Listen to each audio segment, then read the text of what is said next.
feeling is an important word in that sentence, because feeling is perception. Perception is the mind. To me, the mind is where the physical and the spiritual come together. It's the meeting ground.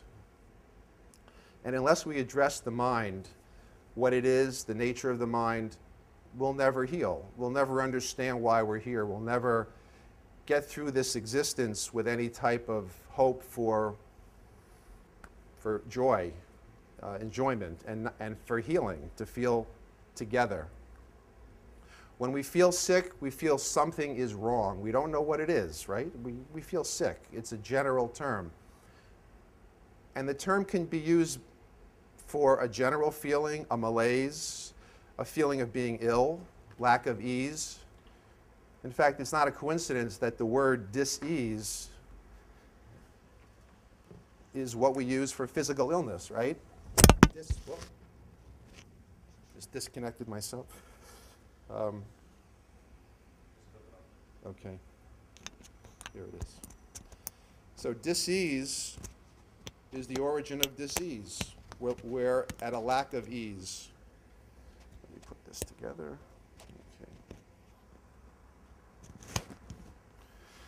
Okay.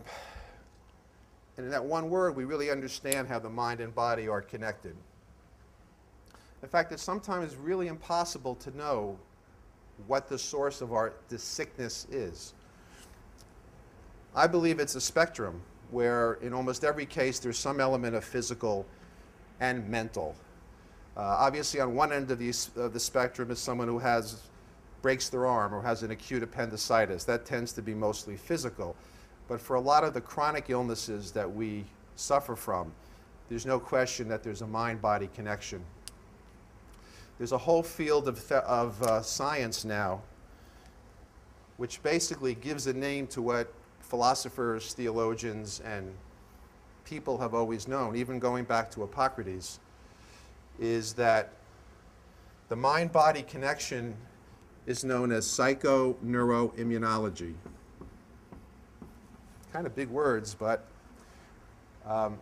what it basically means is psycho, emotional mind, the neurologic brain, and the immune system. Now, there's a big controversy is what is the mind? Is the mind merely an illusion created by neural transmission and electrical discharges, or is the mind something greater than that? And I think that if we incorporate a spiritual concept to this, then we know for sure that the mind is much more than the brain. In fact, one of the interesting ways to kind of demonstrate that is when we use our mind in a powerful way and literally change our brain.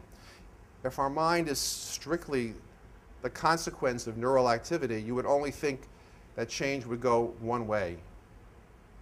The brain creates the mind. You would never postulate the mind could change the brain, and yet it has. And people who are adept at molding their brains, molding their minds, are those who are adept at meditation. And there's been many studies to document that those of us who are capable of meditating deeply can literally change the electrical patterns in their brain. So I think it's very clear, even on that level, that the mind can actually change the brain. And there are a lot of other fascinating studies and experiments that show that clairvoyance, remote viewing are absolutely real. Absolutely real. There's really no doubt that there are people who are gifted who can literally move their mind outside their physical body. The whole concept of near-death experience, which I will talk about in subsequent lectures, out of body, is definitely an example of that. Getting too handsy in this lecture today. Okay. Click, click, click. Oh. Should we do a timeout? No. Should I hold it? All right, let me do that. I'll just hold it. Psychoneuroimmunology. One of the people who did a lot of work in this is a woman named Candace Pert, who identified receptors for neuropeptides throughout the entire body. So there's actually a physical mechanism to explain how the mind affects the body. But it's much more complex than that. And a lot of what occurs to all of us physically is not even on the conscious level. For years I've dealt with people with abdominal problems, and I know for sure that there are neural complexes within the GI tract which respond to stress, which is not on a conscious level at all. But I just wanted to make a note of there's a list of actually some of our emotional states and how they affect us physically, which is fascinating. Bereavement, for instance, causes decreased lymphocyte proliferation. Academic stress, decreased natural killer cells, loneliness, depression, the list goes on and on. And anyone that's experienced life will know that when you're emotionally down, you will be more susceptible to physical illness. So part of what we need to understand, why do we feel sick all the time, is the power of our emotional state of being. One of the most interesting concepts that came to me during my period of awakening came through Kabbalistic influences. And I would say if you listen to what I say and read my book, you'll notice that I have resonated very much with both Buddhist and Kabbalistic metaphors. What do I mean by metaphors? Metaphors are concepts that are available for us to hang our beliefs on. It makes sense. It resonates with us. It may not work for anyone else, but it works for us. And I remember listening to a lecture early on when I was not quite where I am now, with this Orthodox rabbi talking about his experience with Kabbalah. And he mentioned that one of his teachers had said to him, if you want to be a master of free will, then you can choose your reality.